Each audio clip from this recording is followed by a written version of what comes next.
मैं मनोज शर्मा एक बार फिर से आप सभी का स्वागत करता हूं मेरे आज के इस वीडियो में। बच्चों, आज के वीडियो में हम लोग सब्स्टिट्यूशन मेथड यहाँ पे स्टार्ट करने वाले हैं। पिछली क्लास में हमने एलिमिनेशन मेथड किया था, तो मैं उम्मीद करता हूं आपको एलिमिनेशन मेथड अच्छी तरीके से समझ में आ गया होगा। चलिए हम आज की क्लास में शुरू करते हैं सब्स्टिट्यूशन मेथड। तो जब हम सब्स्टिट्यूशन मेथड यहाँ पे स्टार्ट करते हैं तो आपको कुछ बातें यहाँ पे ध्यान रखनी है। पहली बात कि आपने दोनों इक्वेशंस को ध्यान से देखना है और उसमें यह पता करना है कि दोनों इक्वेशन में से कौन सी इक्वेशन सिंपल है। तो हमने देखा कि यहाँ पर तो दोनों ही इक्वेशन सिंपल है, और मैंने आपको पिछली क्लास में भी बताया था कि इक्वेशन सिंपल का मतलब होता है कि जिसके साथ कोएफिशिएंट मल्टीप्लाई में नहीं होता वेरिएबल्स के साथ। तो आपने देखा यहाँ पे भी कोई कोएफिशिएंट्स आपस में मल्टीप्लाई में नहीं है, इसलिए हम कह सकते हैं यहाँ पे दोनों ही इक्वेशंस सिंपल है। तो यहाँ पे सिंपल का मतलब इस तरीके से आप समझ सकते हो। तो यहाँ पे इसका मतलब दोनों ही इक्वेशन सिंपल है, तो मैं कोई सी भी इक्वेशन ले सकता हूं। तो आप कोई सी भी एक इक्वेशन ले लो। हमने ले ली फ्रॉम इक्वेशन नंबर 1। याद रखना, जब हम सब्स्टिट्यूशन मेथड करेंगे तो एलिमिनेशन मेथड के जो रूल्स हैं वो इस पर लागू नहीं होंगे, तो इसलिए आप एलिमिनेशन और सब्स्टिट्यूशन को आपस में मिक्स मत करना, ठीक है। तो फ्रॉम इक्वेशन 1 हमने फर्स्ट इक्वेशन यहां पे लिखी। अब आप लोगों ने क्या करना है, इस इक्वेशन में से या तो x की वैल्यू निकाल लो या y की वैल्यू निकाल लो। तो मैंने क्या किया, x की वैल्यू निकाली तो y उस तरफ जाके माइनस हो गया, और इस इक्वेशन को नाम दे दो थर्ड। यानी कि आपने पहले तो दोनों इक्वेशन में से ये देखना है कि कौन सी इक्वेशन सिंपल है। तो मैंने देखा कि यहाँ पे तो दोनों ही इक्वेशन सिंपल है। फिर आपने क्या करना है, किसी भी एक इक्वेशन को ले लो। मैंने ले ली फर्स्ट इक्वेशन, लिख दिया मैंने। फिर फर्स्ट इक्वेशन में से या तो x की वैल्यू निकाल लो या y की निकाल लो। तो मैंने x की निकाल ली, ठीक है। अब x की वैल्यू आपने निकाली फर्स्ट इक्वेशन में से है, तो याद रखना जिसमें से वैल्यू निकाली जाती है तो उसको किसी और इक्वेशन में पुट करना होता है। यानी कि अगर मैंने ये फर्स्ट इक्वेशन यूज करके निकाली है x की वैल्यू, तो आप इसे सब्स्टिट्यूट किस में करोगे, फिर सेकंड में। तो हम यहां पे लिखेंगे सब्स्टिट्यूट x बराबर 14 minus y in equation second we get. याद रखना, जिसमें से निकालते हैं वापस उसमें नहीं रखना, आपको दूसरी इक्वेशन में रखना है। यानी कि अगर मैंने यहाँ पे सेकंड इक्वेशन यूज करी होती तो जो वैल्यू होती मैं उसे फर्स्ट में रखता। तो यहाँ पे आप रखोगे सेकंड में, तो आप देखोगे सेकंड इक्वेशन है x minus y equals to में 4। तो अब आप रख दो x की वैल्यू। क्या है, आपको x की वैल्यू क्या नजर आ रही है, 14 माइनस वाई, 14 माइनस वाई, और एक माइनस वाई पहले से चल रहा है, लिख दो इसे 4। 14 उस तरफ चला जाएगा, माइनस वाई जोड़ेंगे तो 2y, वो भी माइनस का। अब आप देख सकते हो, सॉल्व करेंगे यहाँ पे माइनस का 2y और ये आ जाएगा माइनस का 10। फिर आपने देखा माइनस से माइनस कैंसिल, तो यहाँ पे y की वैल्यू आ जाएगी 10/2 यानी कि 5। अब आपने क्या करना है, इस 5 को आप फर्स्ट में भी रख सकते हो, सेकंड में भी रख सकते हो और थर्ड में भी रख सकते हो, लेकिन आप हमेशा याद रखना, आप हमेशा थर्ड इक्वेशन में पुट कर देना इसे, क्योंकि थर्ड इक्वेशन सिंपल है। हालांकि फर्स्ट से भी आंसर आ जाएगा, सेकंड में रखने के बाद भी आंसर आ जाएगा, और यहाँ पे तो आएगा ही आएगा, इसलिए आप हमेशा थर्ड में पुट करना जो भी आपका यहाँ पे वैल्यू निकल के आती है। तो put y equals to 5 in equation third we get. तो आपने देखा x बराबर 14 माइनस वाई है, 14 माइनस 5, ये आ गया 9। अगर कुछ बच्चों ने एलिमिनेशन मेथड किया हो, जिसमें मैंने फर्स्ट एग्जाम्पल करवाया था, तो आप लोगों ने नोटिस किया होगा उसकी भी इक्वेशन यही थी, सेम थी ना।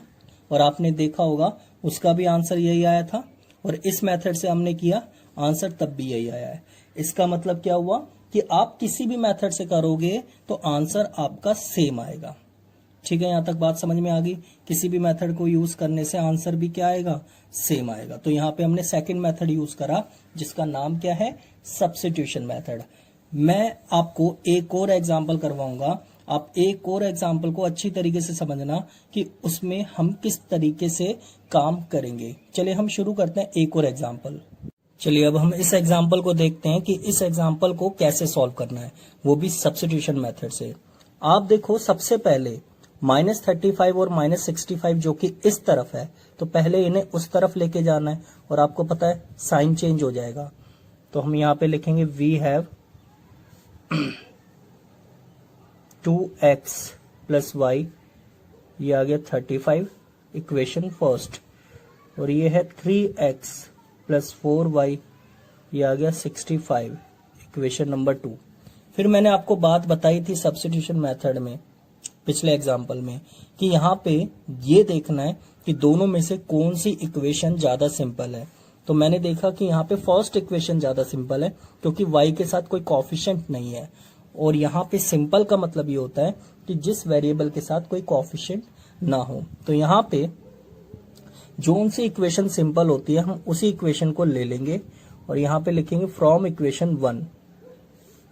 तो आप देखोगे 2x, ध्यान रखना ये 2 है, प्लस वाई इक्वल्स टू 35। अब यहां से आप y की वैल्यू निकाल लो,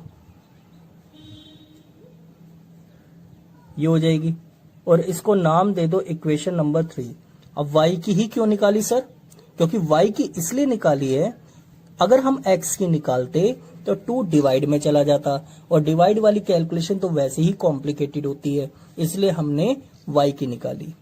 अब जिस इक्वेशन का यूज करके हम वैल्यूज निकालते हैं, तो उनकी वैल्यूज को वापस फर्स्ट में ना पुट करते हुए, यानी कि जिसमें से निकालते हैं उसी में ना पुट करते हुए दूसरी इक्वेशन में पुट कर देंगे। यानी कि अगर मैंने फर्स्ट इक्वेशन यूज करी है, तो वैल्यू जो आएगी उसे हम सेकंड में पुट कर देंगे, और अगर मैंने सेकंड यूज करी होती तो उसकी वैल्यू को हम फर्स्ट में पुट कर देते। तो यहां पे हम लिखेंगे substitute y equals to 35 minus 2x in equation second we get. तो आप देख सकते हो यहाँ पे 3x plus 4y equals to में 65 है। उसके बाद आप वैल्यू आप पुट कर दोगे 3x प्लस 4, याद रखना y की वैल्यू यहाँ पे ये है ना, तो आप ब्रैकेट लगाओगे, ब्रैकेट लगाना जरूरी है क्योंकि मल्टीप्लाई करनी है इसलिए। तो यहाँ पे हम लिखेंगे 65, सॉरी यहाँ पे आपको दिया 35 माइनस 2x, 35 माइनस 2x, और इक्वल्स टू में 65 चल रहा है। 3x प्लस 4 की 35 से इंटू कर देंगे हम, तो ये आ जाएगा 140, 4 की इससे कर देंगे तो ये आ जाएगा माइनस का 8x, और ये 65 है ही। अब 8x को इसके साथ लिख दो 3x के साथ, और 140 को उस तरफ ले जाके माइनस कर दो, तो यहां से आ गया माइनस का 5x, और यहां से आ गया माइनस का 75। अब आपने क्या करना है कि यहां पे माइनस से माइनस कट गया, तो x की वैल्यू आ जाएगी 75 अपॉन में 5, यानी कि 15। अब इस x की वैल्यू को हम पुट कर देंगे थर्ड इक्वेशन में, और मैंने आपको बताया था फर्स्ट में रखकर भी आ जाएगा आंसर, सेकंड में रखकर भी आ जाएगा आंसर, लेकिन हम हमेशा किस में रखेंगे, थर्ड में। तो यहां पे क्यों रखेंगे, क्योंकि ये कैलकुलेशन को छोटा कर देता है। Put x equals to 15 in equation third we get, तो आप यहां पे रख दोगे तो आपका आंसर आ जाएगा y का, y equals to 35 minus 2x है, यानी कि ये हो जाएगा 35 माइनस 2 इंटू 15, 35 माइनस 30, यानी कि y की वैल्यू आ गई कितनी, 5। यानी कि हम कह सकते हैं हैंस x की वैल्यू आ गई 15 और y की वैल्यू आ गई 5। आपने नोटिस किया होगा कि यही सेम क्वेश्चन हमने जब एलिमिनेशन मेथड से किया था तो तब भी आंसर सेम आया था, यानी कि किसी भी मेथड से करेंगे तो आंसर सेम आया था, सेम आएगा। तो एलिमिनेशन से भी हमने 3 एग्जांपल्स किए थे, तो इसका एक और एग्जांपल करवाना है। आप लास्ट एग्जांपल को अच्छी तरीके से समझ लेना, उसके बाद आपका ये सब्स्टिट्यूशन मेथड भी खत्म हो गया है, ठीक है ना, अच्छी तरीके से खत्म हो जाएगा। बस आप प्रैक्टिस कर लेना, और जो मैंने होमवर्क में जो आपको मैं लिंक दे दूंगा, आप वही सेम क्वेश्चन जो आप पहले कर रहे थे ना एलिमिनेशन मेथड से, वही सारे सेम क्वेश्चंस आप सब्स्टिट्यूशन मेथड से कर लेना और आंसर सेम आएगा, ठीक है। चलिए हम एक और लास्ट एग्जांपल कर लेते हैं, उसके बाद ये मेथड पूरी तरीके से खत्म हो जाएगा। देखो इस एग्जांपल में आपको दिया हुआ है 7x minus 8y equals to में 11, 8x minus 7y equals to में 7। आपने नोटिस किया होगा कि इसमें तो कोई भी इक्वेशन सिंपल नहीं है। ये मान लेते हैं फर्स्ट इक्वेशन और ये मान लेते हैं सेकंड इक्वेशन, यानी कि इन दोनों में कोई भी इक्वेशन सिंपल नहीं है। तो ऐसे में हम किसी भी एक इक्वेशन का यूज कर लेंगे। तो हम यहाँ पे यूज कर लेते हैं फ्रॉम इक्वेशन 1। तो इक्वेशन 1 का यूज करेंगे हम, और यहां से आप देखो फर्स्ट इक्वेशन लिखेंगे 7x minus 8y equals to 11। अब यहां से आप x की वैल्यू निकाल लो।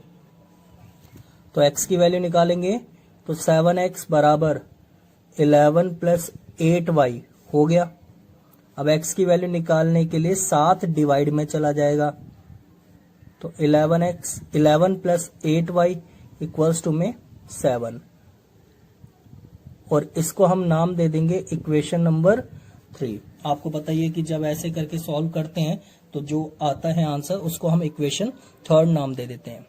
अब इसी इक्वेशन, ये जो x की वैल्यू निकल के आई है, ये हमने फर्स्ट इक्वेशन का यूज किया है, और आपको पता है जिस इक्वेशन का यूज करके वैल्यू निकालते हैं उसको वापस उसी में ना रखते हुए हम किसी और इक्वेशन में रखेंगे, और वो और इक्वेशन कौन सी है? सेकंड। अगर सेकंड का यूज किया होता तो किस में रखते हैं? फर्स्ट में। तो यहां पे हम लिखेंगे सब्स्टिट्यूट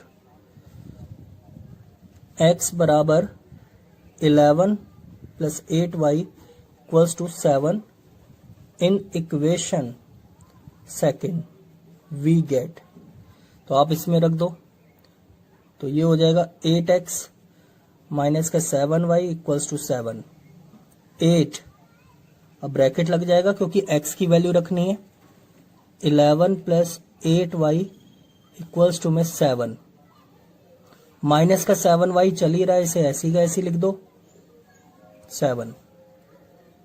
अब अंदर मल्टीप्लाई कर दो। कुछ बच्चे नीचे कर देते हैं, नीचे नहीं करनी होती, ऊपर की ऊपर से करते हैं हम। तो ये हो जाएगा 88 प्लस 64y 7 माइनस का 7y। अब आप इसके साथ एलसीएम ले लो, यानी कि 7 से इसकी इंटू हो जाएगी। 88 64y और ये हो गया माइनस का 49y, क्योंकि 7 की इधर मल्टीप्लाई हो जाएगी, नीचे 7। अब 88 है, 64 में से 49 जाएगा तो प्लस का 15y आ जाएगा, और नीचे चल रहा है 7। अब क्रॉस मल्टीप्लाई कर दो तो आप देख सकते हो 88 प्लस 15y की 1 से होगी तो यही आ जाएगा, 7 की 7 से हो जाएगी तो 49 आ जाएगा। अब 88 को उस तरफ ले जाओ आप, 15y 49 माइनस 88, तो आप देखोगे इसमें से ये माइनस करोगे तो आपका आ जाएगा माइनस का 39। अब 39 आने के बाद अब y की वैल्यू आप निकाल सकते हो इजीली, माइनस का 39 अपॉन में 15, सॉल्व करेंगे 13/5। अब इस 13/5 को आप रख देना कौन सी इक्वेशन में? सेकंड में, सॉरी थर्ड में, क्योंकि आपको मैंने बताया था जो आंसर आता है सॉल्व करने के बाद उसको हमेशा थर्ड इक्वेशन में पुट करना होता है। तो यहाँ पे हम थर्ड इक्वेशन में पुट कर देंगे।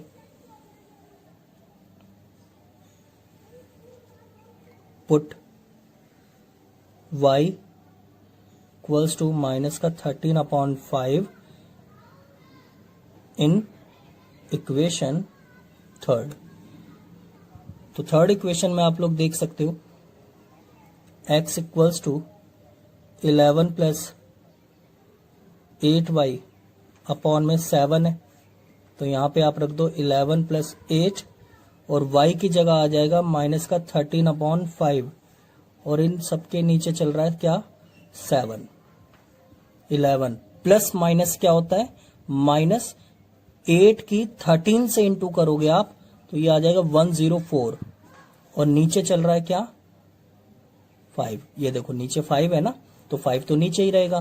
तो मैंने सिंपली क्या किया 8 की 13 से इंटू कर दी 104 आ गया और प्लस माइनस क्या होता है माइनस और इन सब के नीचे क्या चल रहा है 7।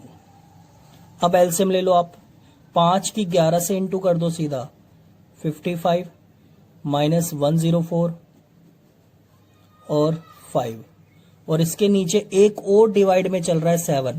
आपको पता है 7 को डिवाइड में हम ऐसे करके भी लिख सकते हैं, ये डिवाइड का साइन होता है क्योंकि अब इसमें से ये माइनस करेंगे तो ये आ जाएगा 49 और नीचे 5 और जो चीज डिवाइड में होती है वो उल्टी यानी कि रेसिप्रोकल हो जाती है और मल्टीप्लाई का साइन आ जाता है। ये बात सभी बच्चों को पता होगी। तो यहाँ पे आप देख सकते हो कि यहाँ पे ये हमने 1/7 लिख दिया। अब इससे ये कैंसिल कर दो तो ये आ जाएगा माइनस का 7/5। तो हम कैसे ये किसकी वैल्यू आ गई x की, हैंस आपका x की वैल्यू आ चुकी है माइनस का 7/5 और y की वैल्यू आ चुकी है माइनस का 13/5। उम्मीद करता हूं कि आपको ये वाला एग्जाम्पल भी अच्छी तरीके से समझ में आ गया होगा। इसलिए अब आप सब्स्टिट्यूशन मेथड के जो क्वेश्चंस मैंने आपको दिए हुए हैं उन क्वेश्चंस को आप अच्छी तरीके से कर सकते हो। अगर आपको कोई भी दिक्कत आती है इस मेथड को सॉल्व करते टाइम तो आप मुझे पूछ सकते हो, फोन करके भी पूछ सकते हो और कमेंट करके भी पूछ सकते हो, व्हाट्सएप करके भी पूछ सकते हो। ठीक है, अगले वीडियो में हम एक और मेथड कराएंगे जिसका नाम है क्रॉस मल्टीप्लिकेशन मेथड। तब तक के लिए थैंक यू सो मच।